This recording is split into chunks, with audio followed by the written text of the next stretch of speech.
Make simple changes to protect cheerleaders. I'm Dr. David Geyer, orthopedic surgeon and sports medicine specialist, and I provide education and commentary on all sorts of sports and exercise, injuries, and injury treatments and injury prevention for athletes and active people so that you can stay healthy and perform your best.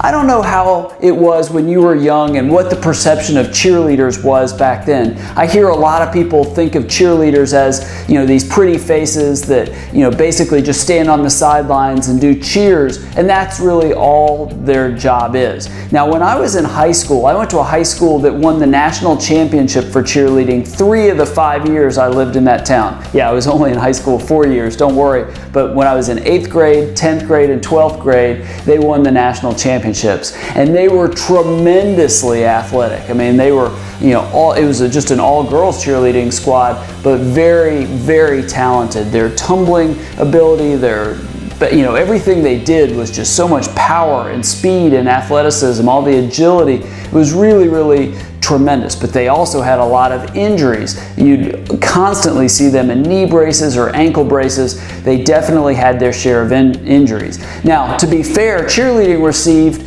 some unflattering attention a few years ago when there was a study that showed that the rates of catastrophic injuries, these are the very, very serious head and neck injuries usually, in female sports, cheerleading made up like 65% of the catastrophic injuries in high school female athletes, and at the college level it was over 70%. Now, the governing bodies of cheerleading made a lot of efforts. They took a lot of steps to decrease those injuries. They did a great job, and I think they should be commended. Now, we're not really going to talk about some of the national changes, but I do think it would be helpful to take a few minutes, just talk about things that we could do at the individual and team levels to try to drop our rates of injuries in cheerleading.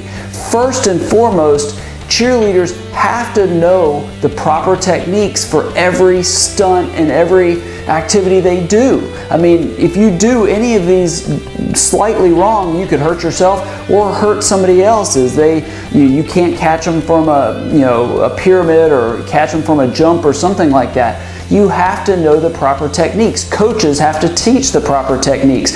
And you can't let a young cheerleader advance to more technical skills if they can't demonstrate mastery of the lower level skills. So coaches need to not only teach the proper techniques, but make sure that all the cheerleaders can do them. And then both the athletes themselves and the coaches need to know all the rules for all the different stunts and different activities. You need to know what the rules are for basket tosses and how high pyramids should be. The higher the pyramids, the higher your rate of injuries and serious injuries. Same thing with basket toss. And the governing bodies have rules for those. So we've got to do what we can to follow those rules. They're there for a reason. We need to do what we can to follow those rules and keep the athletes safe.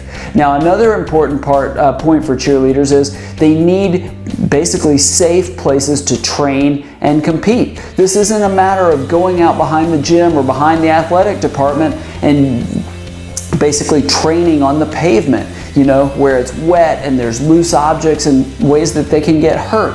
They need areas free of obstacles. They need lots of pads and things that basically make it safe. You don't want to be on a track where it's slick after the rain and things like that. They need proper places to train and compete to minimize their risk of injury.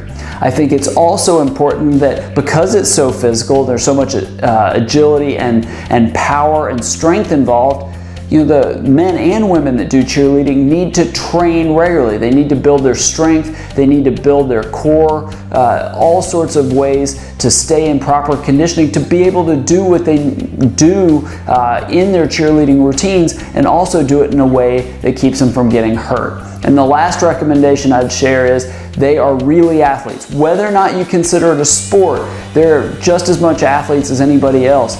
So they need athletic trainers to help with their sports or their activities, depending on your perspective as well. Athletic trainers available near practice and maybe available at competitions, because if they get hurt, you need somebody there that can evaluate them. Plus, athletic trainers, while so important for so many reasons, they are trained in the evaluation of emergency situations, emergent injuries, emergent illnesses, so you definitely want them there. Yes, it may not be an organized sport, it may just be an activity, but it doesn't change the fact that if you have an athletic trainer at your high school, at your middle school, at college, your athletes, your cheerleaders need access to those athletic trainers. Okay, what do you think? Are there ways that you think we could decrease injuries in cheerleading? Do you think it's a really dangerous sport, or have the injuries come down to an acceptable level? I'd love to hear your thoughts. So below this video, share what you think. If you think athleticism and power and strength in cheerleading is really remarkable, or if it's not, that this is all overblown. Whatever you think, I'd love to hear your thoughts. So below this video, leave your comments. I'd love to read them. If you have friends who have sons or daughters that are in cheerleading, or maybe you're a cheerleader, please share this video with other people that you know who might be interested in cheerleading and ways to bring down cheerleading injury rates. Definitely share this video. If you like more videos like this and you want more information on sports and exercise injuries, injury treatments, and injury prevention, subscribe to my YouTube channel. I record a couple of these videos every single week, and I'd love to deliver those directly to you. And finally, there's so many resources on ways to stay healthy and perform your best that I only share with people completely for free by email. So go to my website, drdavidgeyer.com. There's a link right below this video. Go to the top of the page. You'll see a field. Just enter your name, enter your email address, and I'll deliver those directly to you. I look forward to interacting with you that way as well. Thank you for watching. Please subscribe to my YouTube channel and share your thoughts on cheerleading injuries. And I look forward to seeing you right here next time.